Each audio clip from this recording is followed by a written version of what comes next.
हमने अपने मन में कोई भी दोष पैदा नहीं करना, कोई संशय पैदा नहीं करना।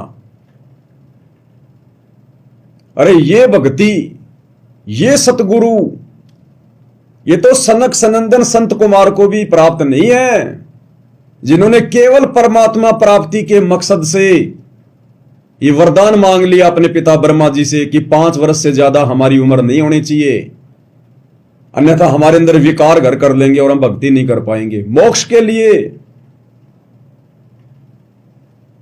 इस सतगुरु के लिए 33 करोड़ देव देवता दर दर की ठोकर खा रहे हैं।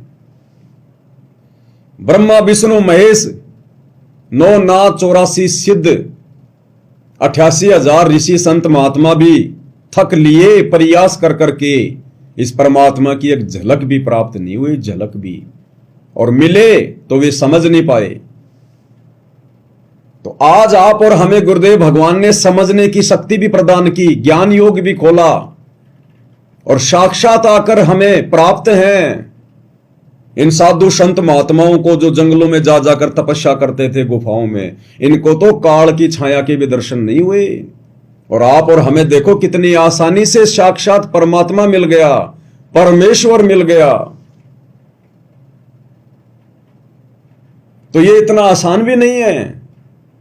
गुरुदेव ने कहा कि ये ना समझना कि तुम्हें सहज में भगवान मिल गया, कहीं तुम हल्के में ले लो।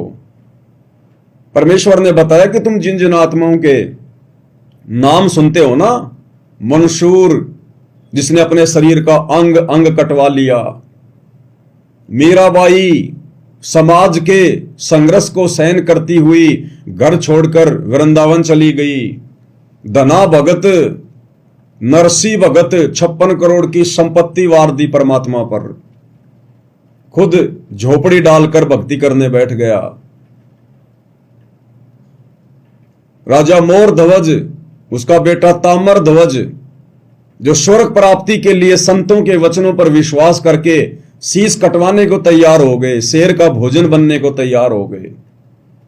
और आज से पहले ना जाने आत्माओं ने परमात्मा प्राप्ति के लिए क्या क्या यत्न किए, प्रयत्न किए, परिवार त्यागा, संपत्ति त्यागी, वैराग धारण किया।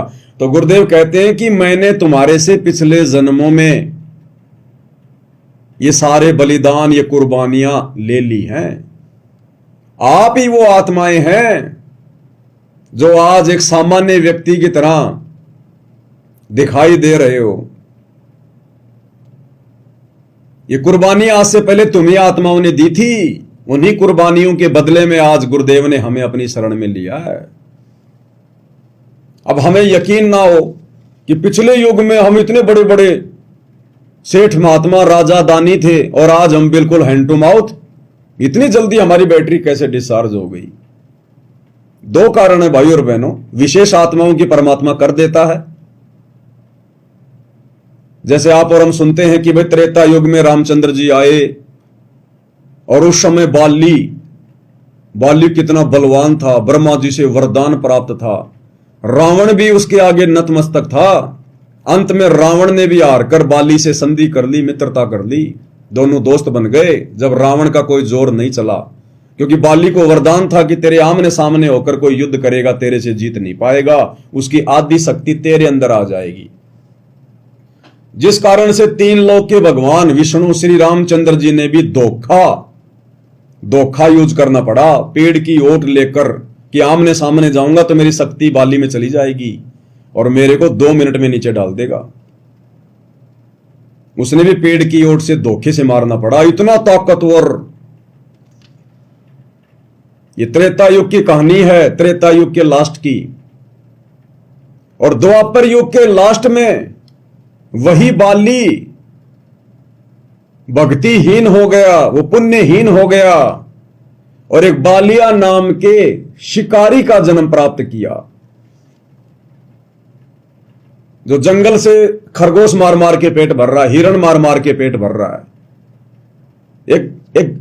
एक आम व्यक्ति से भी नीचा जीवन मिला उसको, उस बाली को। तो हम ये ना सोचे भाई और बहनों कि आज से पहले हम इतने बड़े बड़े थे, जैसे गुरुदेव बताते हैं कोटि जन्म तू राजा कीन्या, तो आज हम इतनी जल्दी कैसे पुण्यहीन हो गए? तो भाई वो बाली कैसे पुण्यहीन हो गया, वो बाली वाली आत्मा कैसे हो गई? आप और हम कम से कम बालिया से अच्छी स्थिति में तो हैं।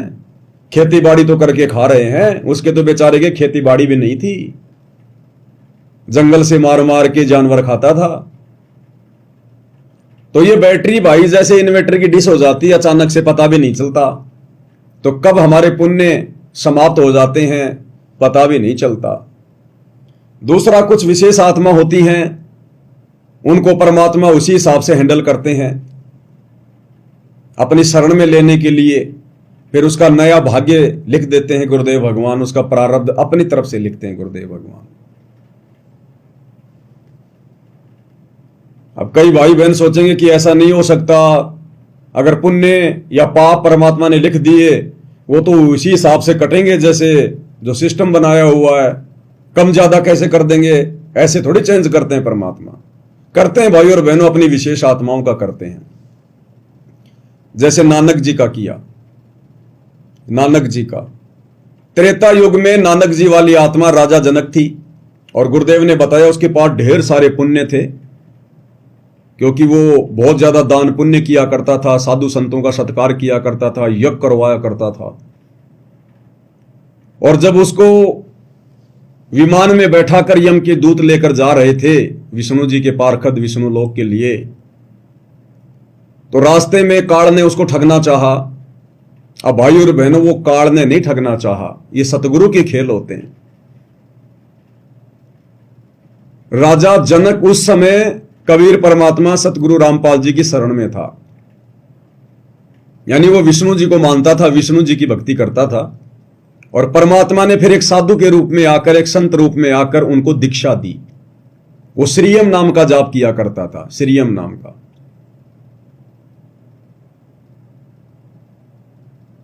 और जब उसका अंत समय आया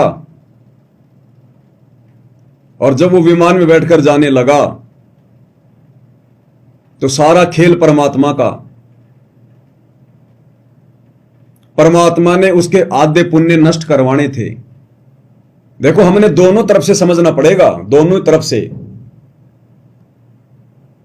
काल का भी उसमें रोल है, क्योंकि काल भी दाव मारता है, काल भी भक्ति नष्ट करवाता है, लेकिन सेट पूरी फिल्म परमात्मा करता है। काल के बस की बात नहीं है कि वो अपने तरफ से कुछ कर ले।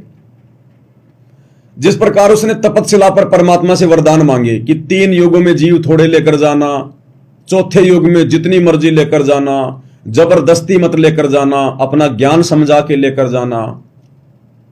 तो जैसा गुरुदेव भगवान कबीर परमात्मा चाह रहे थे, काल उसी हिसाब से अपने मन में खुश होकर वो वरदान मांग रहा था। और परमात्मा यही चाहते थे, परमात्मा भी यही चाहते थे कि 3 युगों में तो ये जाएंगे भी नहीं, इनके पास इनकी भक्ति होगी। तो परमात्मा ने जो चाहा वही काल के मुंह से निकला।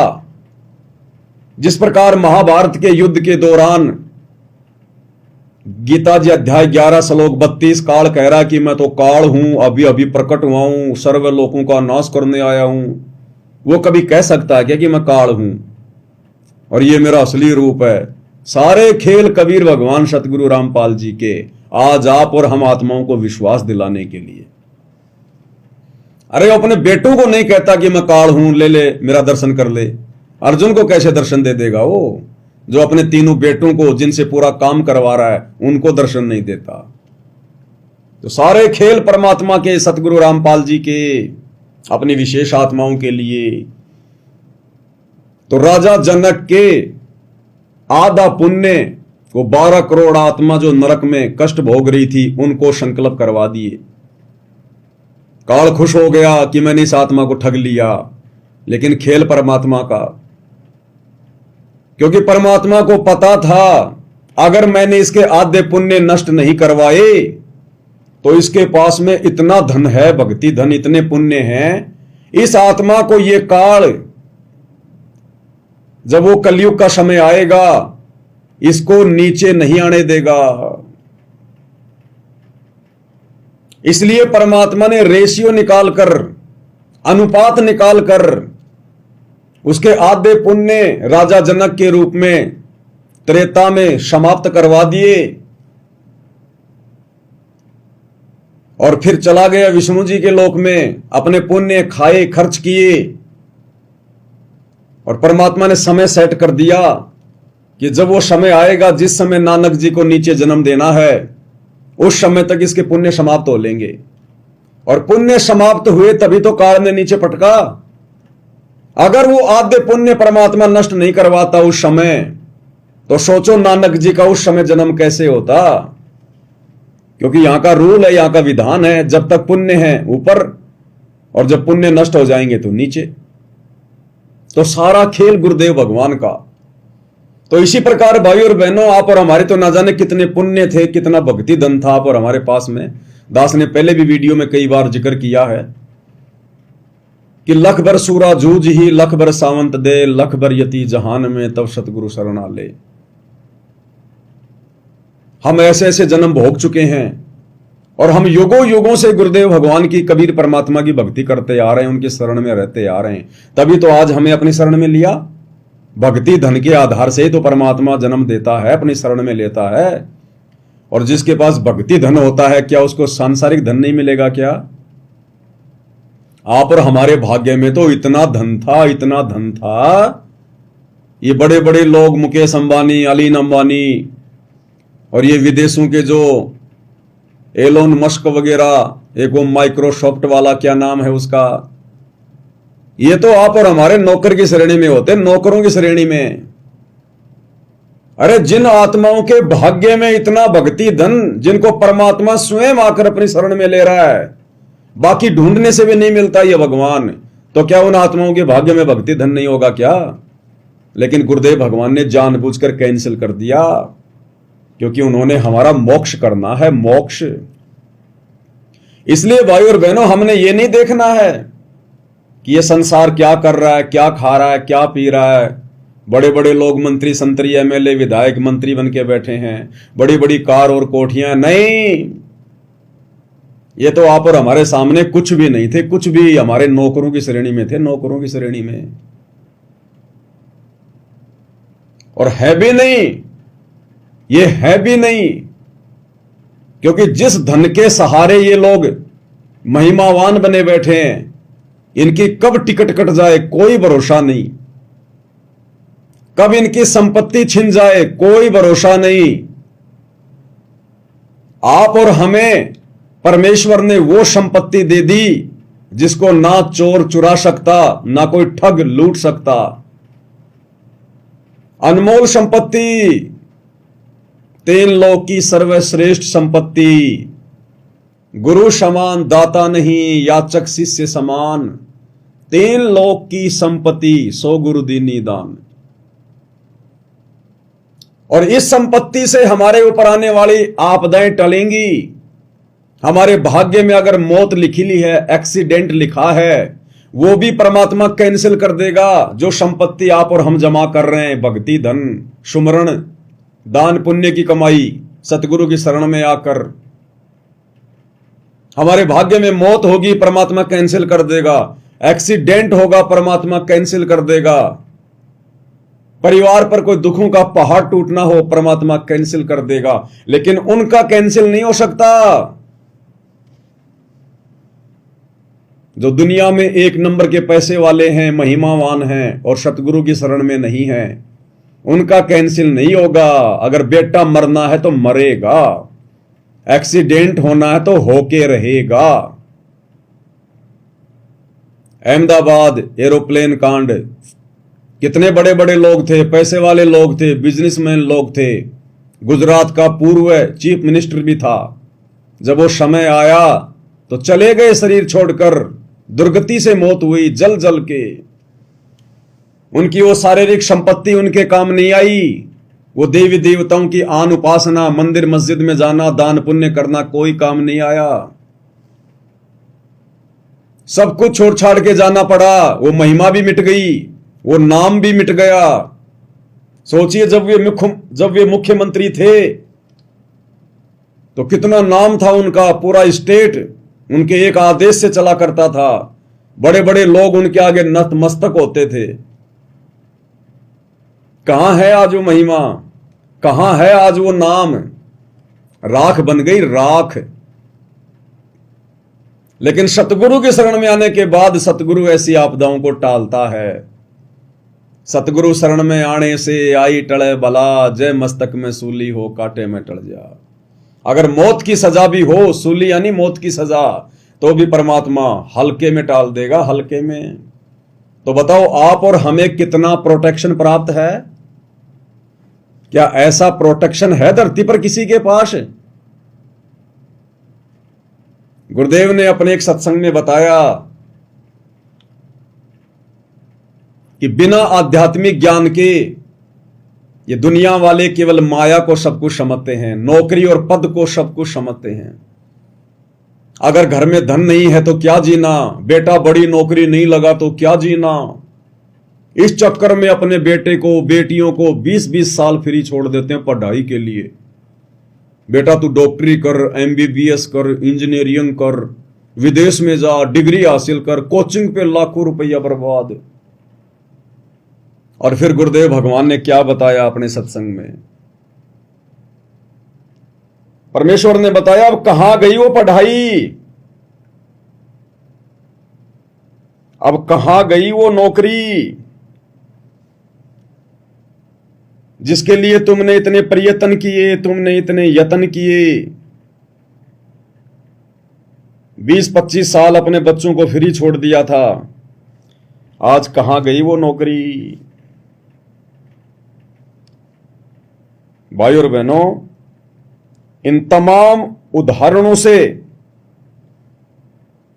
आप और हम भगत भाई बहनों की आंखें खुल जानी चाहिए, आंखें, कि हम कहां जी रहे हैं। उन दुनिया वालों को देखकर यदि हम उन्हीं की रीस करेंगे कि उसका बेटा नौकरी लग गया, उसका बेटा बड़ी कार ले आया, बड़ी कोठी बना ली, हम भक्ति नहीं कर पाएंगे।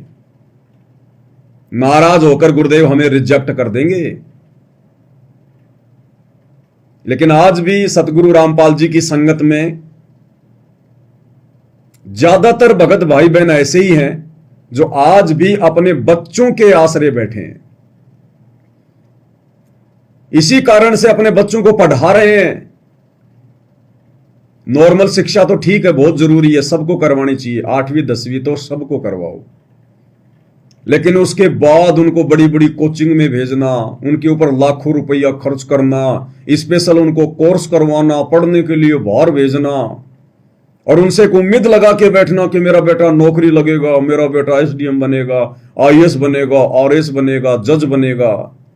ज्यादातर भाई बहन, क्योंकि अभी गुरुदेव के ज्ञान को वो लोग अपने हृदय में समा नहीं पाए, उन्हें विश्वास नहीं हो पा रहा कि मिलेगा वही जो प्रारब्ध में है, मिलेगा वही जो गुरुदेव ने लिख रखा है। अगर उससे ज्यादा चाहिए तो पढ़ाई नहीं देगी, नौकरी नहीं देगी, देने वाला भी गुरुदेव ही है। राजा को रंग रंग को राजा बनाने वाला वही है, राई से पहाड़ और पहाड़ को राई बनाने वाला वही है। तो सांसारिक पढ़ाई से ज्यादा एक बेसिक शिक्षा बच्चों को दिलवाकर 8वीं 10वीं लास्ट 12वीं, उसके बाद क्यों ना अपने बच्चों को वो पढ़ाई जाए, वो आध्यात्मिक शिक्षा ज्यादा दी जाए, धार्मिक शिक्षा ज्यादा दी जाए, जिसकी हमें आवश्यकता है, जो वर्तमान में भी हमारे साथ रहेगी, हमारे सौ काम करेगी, मुसीबतों से बचाएगी, और शरीर छूटने के बाद भी वो भक्ति धन हमारे साथ में रहेगा। और गुरुदेव ने बताया कि यहां जो तुम ये पढ़ाई जो अपने बच्चों को तुम पढ़ा रहे हो, आवश्यकता से ज्यादा एक नौकरी के मकसद से, धनी बनने के मकसद से, परमात्मा कहते हैं ये यहां भी काम नहीं आएगी। आपने 20 साल तक 25 साल तक अपने बच्चे को पढ़ाया लिखाया और नौकरी लगा दिया, और अगले क्षण आपका बच्चा एक्सीडेंट में मृत्यु को प्राप्त हो गया। अब गुरुदेव कह रहे हैं बसड़ में गई वो नौकरी, बाढ़ में गई वो तुम्हारी नौकरी, वो 25 साल की, वो 25 साल का समय तुमने बर्बाद करवा दिया उस आत्मा का। वो पैसा जो तुमने लगाया था वो तुम्हारा भाड़ में चला गया वो। और अगले जन्म में क्या काम आएगी वो पढ़ाई? अगले जन्म में कहीं वो कुत्ता बन के घूम रहा है, सूअर बन के घूम रहा है, क्या काम आई इस जन्म की वो पढ़ाई? और क्या प्रोटेक्शन दिया उस पढ़ाई ने, उस शिक्षा ने, उस नौकरी ने, क्या प्रोटेक्शन दिया? और गुरुदेव कहते हैं ये परमात्मा वाली पढ़ाई, सच्चे सतगुरु की शरण में बच्चों को लाओ, भक्ति करवाओ, उनके हाथों से दान धर्म कराओ, मोक्ष के लिए उनको प्रेरित करो। ये पढ़ाई यहां भी उनके भाग्य में आने वाले कष्टों का निवारण करेगी। सतगुरु शरण में आने से आई टले बला। और शरीर छोड़ने के बाद यही भक्ति धन हमारे साथ रहेगा जो कभी नष्ट नहीं होगा। इसी भक्ति धन के सहारे हम शतलोक जाएंगे, जन्म और मरण के कष्ट से छुटकारा प्राप्त करेंगे। तो बताओ कौन सी पढ़ाई ज्यादा महत्व रखती है? तो क्या कह रहे हैं गुरुदेव भगवान, हमने विचार करना चाहिए भाई और बहनों अपने परमेश्वर के वचनों पर। ये 3 मिनट का सत्संग ध्यान से सुनना गुरुदेव का। पुण्यात्माओं, आप जी देखते हो कि जैसे आपके बच्चे हैं या आप भी पढ़े हो, हम भी पढ़े हैं, तो माता पिता ने हमारे को फ्री छोड़ दिया था कि बेटा और बेटियों तुम पढ़ो। किस लिए? उनको इतना ज्ञान हुआ था कि मेरे बच्चे पढ़कर अच्छे अधिकारी कर्मचारी लग जाएंगे और इनका जीवन सफल हो जाएगा। तो उसके लिए किसी ने 18, किसी ने 16 वर्ष, किसी ने 20 वर्ष ट्रेनिंग करके, किसी ने 12 वर्ष, किसी ने 10 वर्ष, यानी कंप्लीट समर्पित होकर के वो शिक्षा ग्रहण की। और किस लिए की? 2 टाइम की रोटी के लिए और कार और कोठी के लिए। और ये अंत में ना ये कार कोठी साथ जाती है, और जिस परिवार को हम सुखी देखना चाहते हैं भगवान की भक्ति के बिना, हम अटकलबाजी लगाकर बेशक जी रहे हैं पर कोई प्रोटेक्शन नहीं है आपके पास। जब तक आप कबीर परमात्मा की शरण में नहीं आते हो, इनकी शरण में आने के बाद फिर आपको प्रोटेक्शन भी मिलेगा। तो कहने का भाव दास का यह है कि आप जी कितना समय लगाते हो और किस लिए? एक पेट के लिए, ओनली निर्वाह के लिए। चाहे बिजनेस में लगो तो भी शिक्षा मानते हो, शिक्षा होनी चाहिए, या कोई अधिकारी कर्मचारी बनो। और वो क्या है बस कभी भी मृत्यु हो जाती है। एक व्यक्ति इकलौता पुत्र उसका, और उसने उसको बहुत अच्छा पढ़ाया, उसने HCS में सिलेक्ट हो गया, SDM लग गया, विवाह की तैयारी थी, 27 साल का लड़का था, विवाह के 10 दिन रह रहे थे, अपनी ही कार में आ रहा था, एक जोटा बुग्गी से टकरा गया और एट द स्पॉट ही मर गया, खत्म हो गया। वह 20-25 साल की पढ़ाई भाड़ में गई और पैर टूट गया न्यारा। और अब जो आप समय लगाओगे इस मालिक की चर्चा पढ़ने में, सुनने में, भक्ति करने में, आपको यहाँ भी सहारा देगा और आपका सदा के लिए सुख हो जाएगा, सतलोक चले जाओगे। आपको वो स्थान मिलेगा जैसे कि आप यहाँ शिक्षा ग्रहण करके एक छोटा सा रोजगार चाहते हो, अच्छी कोठी हो जा, गाड़ी हो जा, मस्ती मारे कितनी, और उस मस्ती का पता नहीं सेकंड के बाद क्या हो जाए। उसकी तरफ परमात्मा आपको डाइवर्ट करना चाहता है, क्योंकि अब आप शिक्षित हो गए।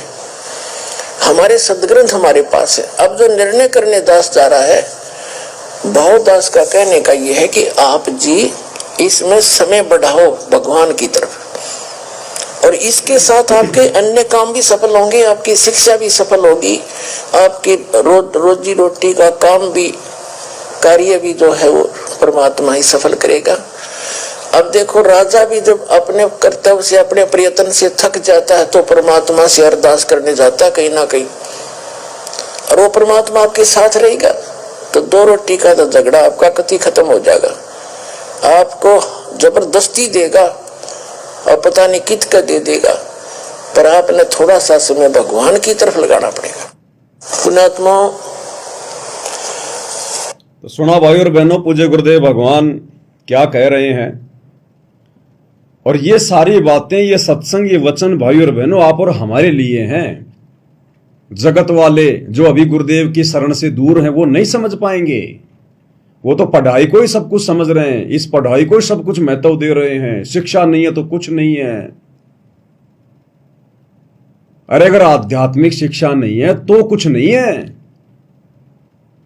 अगर आप सच्चे गुरु की शरण में नहीं है, और सच्चा गुरु वर्तमान में धरती पर एकमात्र सतगुरु रामपाल जी हैं, इनकी शरण के बजाय आप चाहे देश के प्रधानमंत्री हैं, चाहे राष्ट्रपति हैं, बहुत बड़े बिजनेसमैन हैं, छोटे मोटे आईएएस आरएस तो छोड़ दो, तो भी गुरुदेव क्या कहते हैं कि भक्ति बिना नर और खर एक हैं।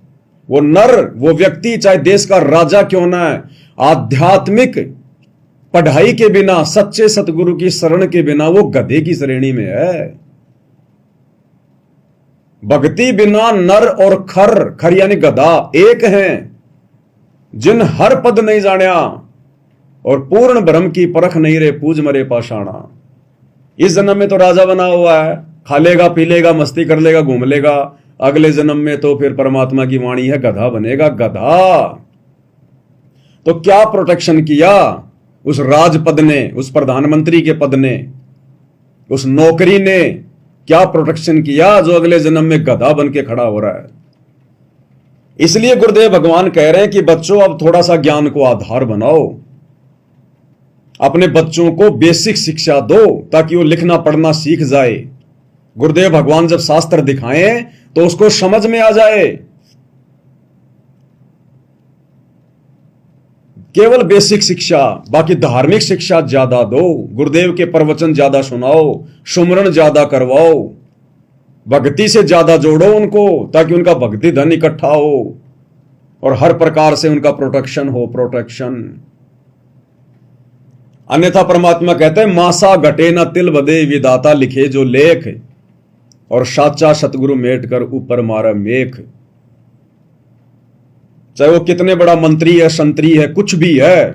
गुरुदेव अपने सत्संग में उदाहरण देते हैं कि पोलैंड देश का पूरा मंत्रिमंडल एक हवाई जहाज में बैठकर किसी का शोक व्यक्त करने जा रहे थे। कोई मंत्री मर गया था दूसरा, और वो हवाई जहाज, वो प्लेन, वो क्रैश हो गया। पूरे के पूरे वो 95 आदमी, पूरी की पूरी सरकार मर गई वो, जिसमें प्रधानमंत्री, गृह मंत्री, मंत्री, कैबिनेट मंत्री सब थे। बताओ क्या काम आया वो मंत्री पद, क्या काम आई वो पढ़ाई, दुनिया भर के चुनाव लड़ना, लोगों के जा जाके पैर पकड़ना, दिन रात चैन नहीं, एक सेकंड में चले गए, कोई रक्षा नहीं हुई, ना मंत्री पद ने रक्षा की, ना जनता ने रक्षा की। इसलिए कहते हैं जब तक हम सतगुरु की शरण में नहीं आएंगे तब तक हमें वही मिलेगा जो हमारे भाग्य में लिखा हुआ है। संत शरण में आने से आई टले बला, सतगुरु की शरण में आने के बाद ये बलाएं टलेंगी, अन्यथा नहीं टलेंगी। उससे पहले तो वही मिलेगा, मासा घटे न तिल बदे विदाता लिखे जो लेख। और सतगुरु की शरण में आने के बाद वैसे तो लाखों की संख्या में उदाहरण है, लाखों की संख्या में, क्योंकि यह परमात्मा हर क्षण पृथ्वी पर रहता है किसी न किसी रूप में, हर क्षण साधु संत के रूप में इस धरती पर रहकर अपना ज्ञान प्रचार करता रहता है, आत्माओं को धार्मिकता से जोड़ता रहता है गुप्त रूप में।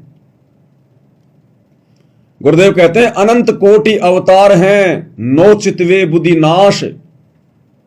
ये जो दुनिया है ना, ये केवल विष्णु जी के अवतारों को ही मानती है कि बस विष्णु जी ने 24 अवतार ले लिए, मुख्य 9 अवतार हैं, उनमें भी मुख्य 2 राम और कृष्ण हैं। परमात्मा कहते हैं इनकी तो बुद्धि भ्रष्ट है, आध्यात्मिक ज्ञान नहीं है। अनंत कोटि अवतार हैं। उस कबीर भगवान सतगुरु रामपाल जी के तो अनंत करोड़ अवतार हैं, यानी वे खुद ही अवतरित होते हैं। अनंत करोड़ बार आ लिया वो परमात्मा। और ये दुनिया मानती है केवल 9 अवतार, 9 चितवे बुद्धि नाश, और खालिक खेले खलक में 6 ऋतु 12 मास।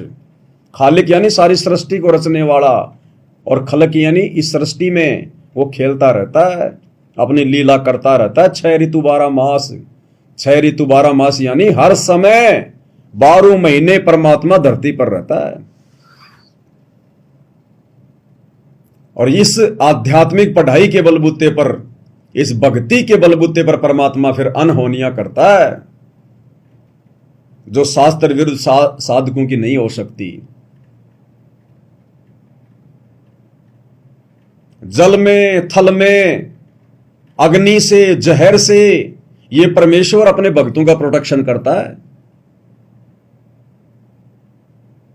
650 साल पहले परमात्मा ने दामोदर सेठ की कथा सुनाई। दामोदर सेठ की। दामोदर सेठ के होवे थे आकाज, अर्ज करी डूबता देख जहाज। दामोदर सेठ के होवे थे आकाज, अर्ज करी डूबता देख जहाज।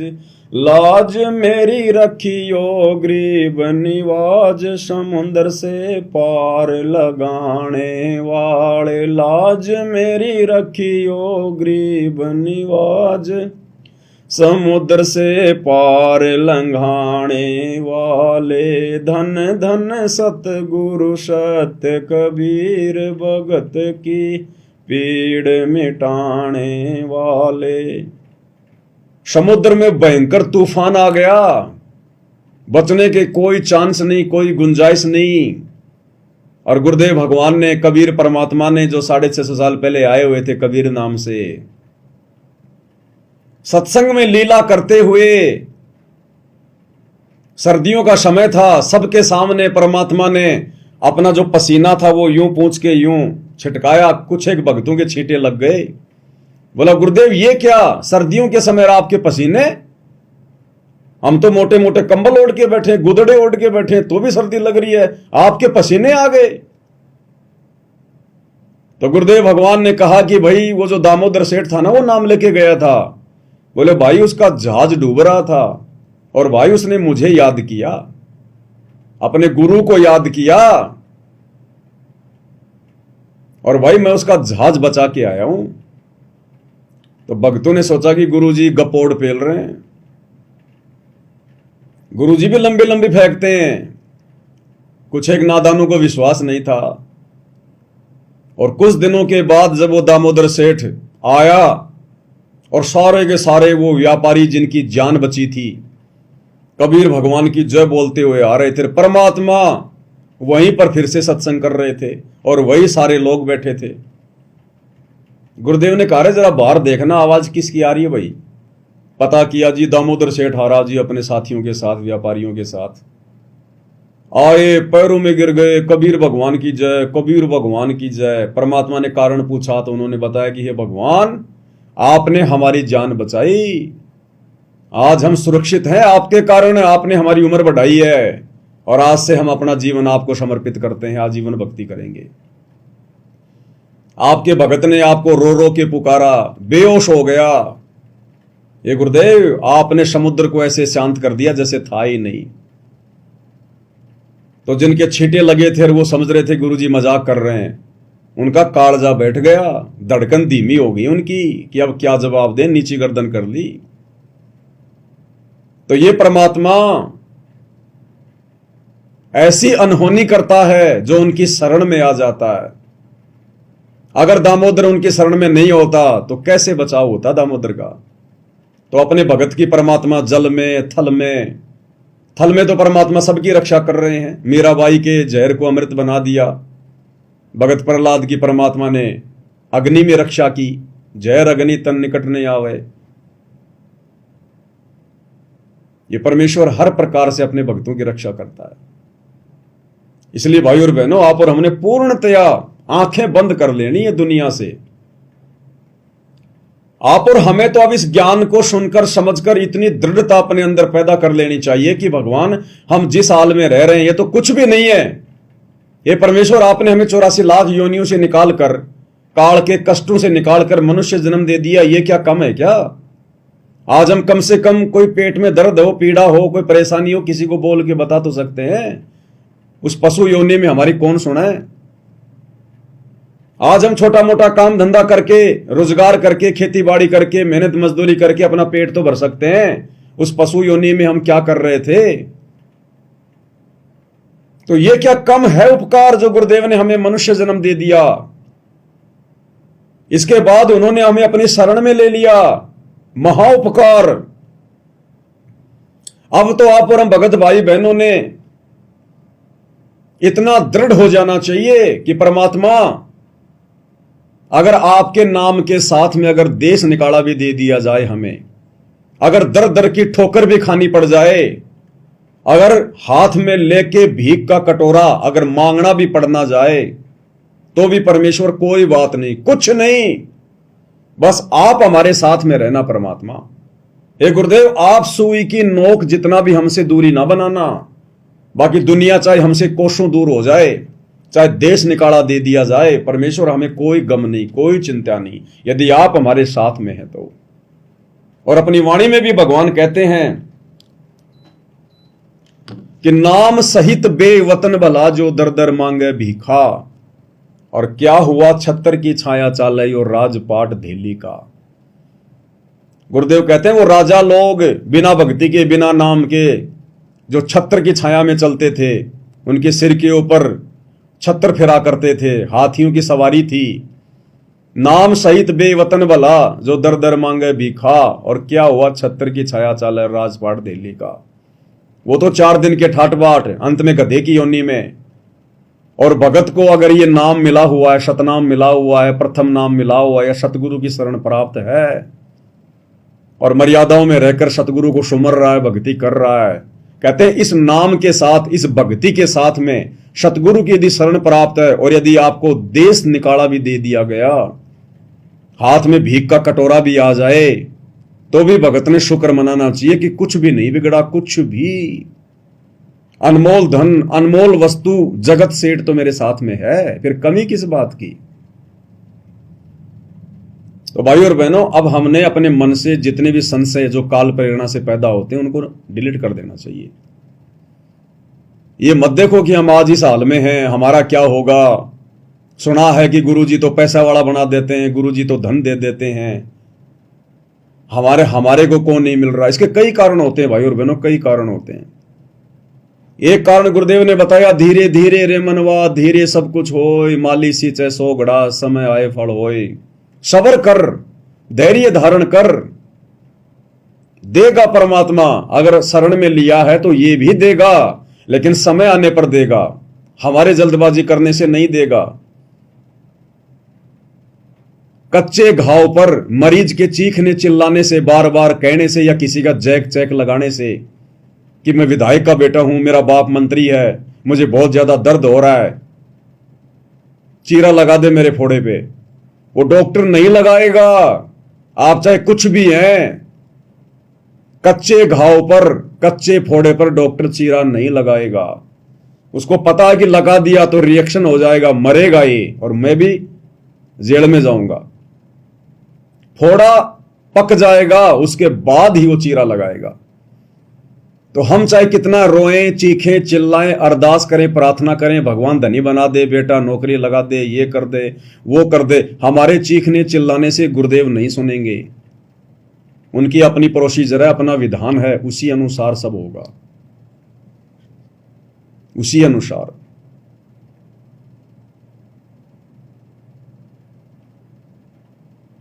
तो भाई और बहनों, आप और हमने जल्दबाजी नहीं करनी। समय आने पर परमात्मा वो देगा, इतना देगा। गुरुदेव कहते हैं तुम परेशान हो जाओगे, उल्टे हाथ करोगे, घर में पैसे रख रख के भूलोगे। अच्छा, यहां 10,000 रुपये रखे थे, मुझे तो याद ही नहीं कब रख दिए।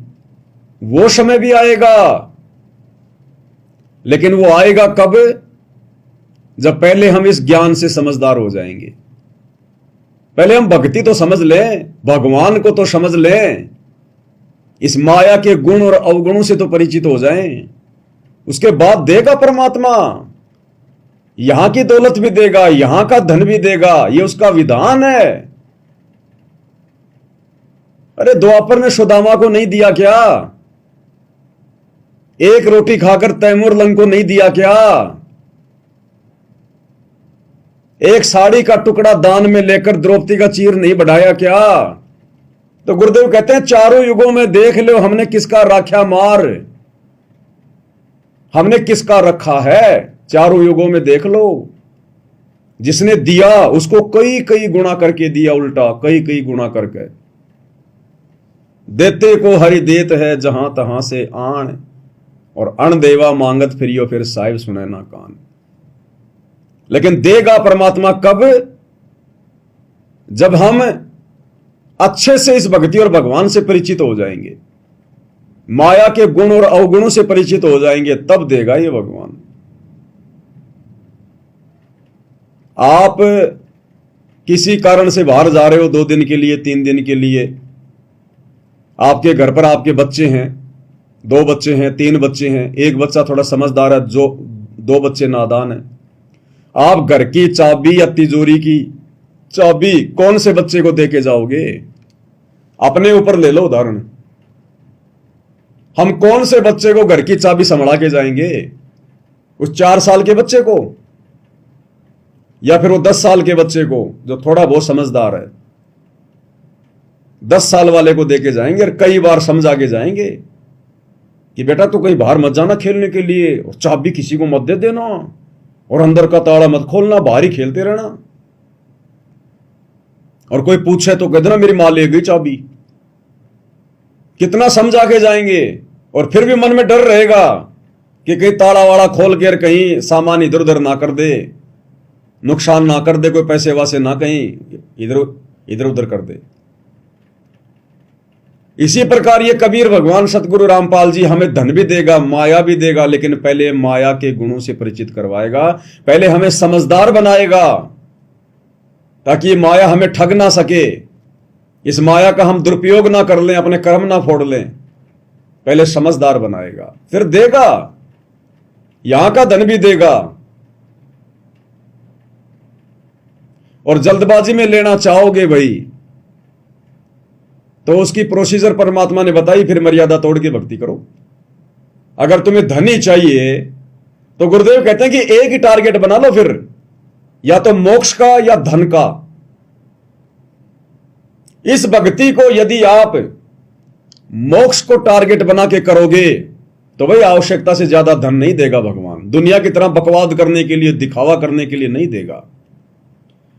और यदि आप अपने मन में यह धारणा करते हो कि मोक्ष वाक्ष तो फिर देख लेंगे कभी, कहते हैं गुरु जी की भक्ति करने से धनवान बना जाता है, पैसे मिलते हैं, ये भगवान इतना धन दे देगा, इतना धन दे देगा, कोई सीमा नहीं, कोई सीमा नहीं। लेकिन फिर अगले जन्म में गधा भी बना के छोड़ देगा। अरे हमें मांगने से क्यों नहीं देगा? अगर सच्चे दिल से ये भक्ति अगर करते करते अगर संपत्ति ही मांगनी है, चाहत अगर संपत्ति की है, तो क्यों नहीं देगा? इसने तो उनको भी दिया है जिनके मन में जरा सा विक्षेप आ गया कि जय आज मेरे घर में धन होता। मांगा भी नहीं था सम्मन ने धन मांगा नहीं था, इतना सा मन में आ गया था, आज यदि मेरे घर में धन होता तो आटा चोरी करने के कारण मुझे अपने बेटे का सिर नहीं काटना पड़ता। उस सम्मन को परमात्मा ने उसी जन्म में 1 नंबर का दिल्ली का सेठ बना दिया, इतना धन दे दिया, वो सोच भी नहीं सकता था कि मैं कभी धनी बन सकता हूं। उस मणियार के काम में वो कभी सोच भी नहीं सकता था, कल्पना भी नहीं कर सकता था।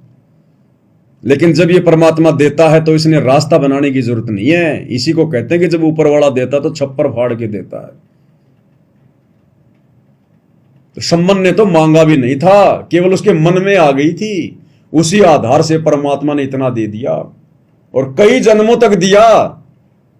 उसी जन्म में 1 नंबर का दिल्ली का सेठ, अगले जन्म में 9 शेरवा का बादशाह, 80 गंज खजाने, उससे अगले जन्म में इब्राहिम सुल्तान बना दिया, बलक बुखारे का बादशाह। और आज उसी बलक बुखारे के बादशाह को अगर जन्म हो गया होगा तो बिल्कुल हैंड टू माउथ, नहीं हुआ तो भी किसी गरीब भगत के घर में जन्म लेगा, गरीब से भगत के घर में, क्योंकि आज वो मोक्ष का प्राइम टाइम आ गया जिसके लिए परमात्मा चारों युगों से हमारे पीछे दौड़ रहे थे। आज हमें परमात्मा माया में नहीं उलझाएगा, नहीं उलझाएगा।